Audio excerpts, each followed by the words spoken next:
Chief justice साहब से उम्मीद है आपको? जी मैं बोल रही हूँ, मुझे उम्मीद की बात नहीं है, ये उनका काम है, वो बैठे हैं वहीं पे। उम्मीद क्यों मैं लगाऊं, उसका काम ही यही है, वो चीफ जस्टिस है, वो नोटिस ले। क्यों 41 दिनों से ये खानदान यहाँ बेची है, क्यों 2 दहाइयों से जो मसला चल रहा है उस पर किसी ने कोई भी काम नहीं किया है। 2 दहाइयों से लोगों को एक्स्ट्रा जुडिशली आपके अदारे किल कर रहे हैं, डेथ स्क्वाड बनाए गए, डेथ स्क्वाड को मुसल्ला किया गया, जो आम बच्चों को मारते हैं, औरतों को मारते हैं। इस पर तो मुझे उम्मीद नहीं, उसकी जिम्मेदारी बनती है। अगर वो अपनी जिम्मेदारी को नहीं जान पा रहा है तो ये मेरी गलती नहीं है, ये उसकी गलती है। उसको अपनी जिम्मेदारी मालूम होनी चाहिए कि इंसाफ का मतलब क्या है। जब right to live is the biggest right of a human being, अगर आप कोई भी स्टेट राइट टू लिव नहीं दे सकती है किसी इंसान को, तो बाकी तमाम हकूक की कोई जरूरत नहीं है।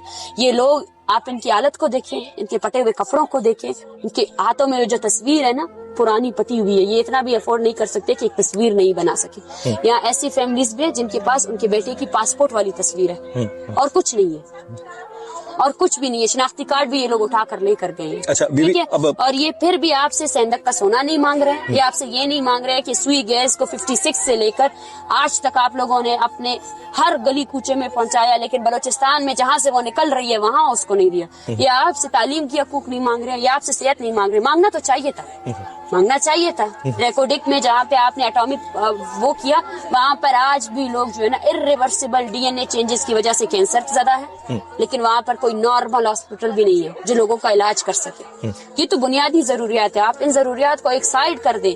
ये लोग आपसे बोल रहे हैं भाई हमें जीने का हक दो। क्यों हम अपने नौजवान बच्चों को इसलिए तो बड़ा नहीं करते हैं कि आपके गुंडानुमा जो सिपाहियों को आपने मुआफिज बनाया हुआ है, वो घसीट कर माओ के गोद से, बालाज की माँ आज भी रोती है कि मेरा बेटा सो रहा था, मेरा बेटा सो रहा था जब इसको खींचा गया। वो आज भी जब भी सुबह हमारी कैंप की सुबह उसकी आंसुओं से होती है, और जब वो रोती है तो ये यहाँ इस कैंप में मौजूद जो 100 खानदान है वो भी उसके साथ रोते हैं। वो उस दिन के लिए डरते हैं कि कभी उनको भी उसकी लाश मौसूल होगी। उस दर्द, उस तकलीफ का किसी को अंदाजा है?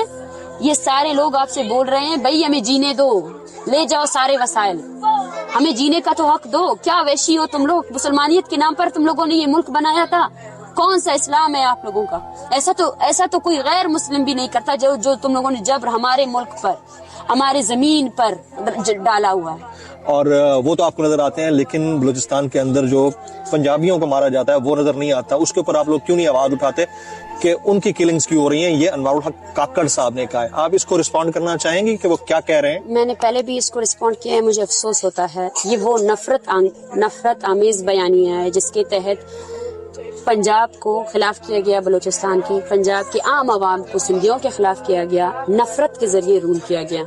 हम बारहा कह रहे हैं कि हम जब पंजाब का नाम लेते हैं तो पंजाब की आम आवाम से हम मुखातिब नहीं है, और इस तरह की नफरत अंगेजी नहीं फैलाई जाए, ठीक है ना। हर बलोच कत्ल गारत के खिलाफ है, हर बलोच ये नहीं चाहता है, कोई भी ये नहीं चाहता है कि उसकी जमीन पर किसी को मारा जाए, बिल्कुल। और उनके बयान की मुझे अफसोस होता है, मजम्मत बहुत अलग चीज है, मुझे अफसोस होता है, काकड़ साहब पे अफसोस है, उनके बयान पर ही मुझे अफसोस होता है कि कोई इंसानी बयान बिल्कुल है ही नहीं।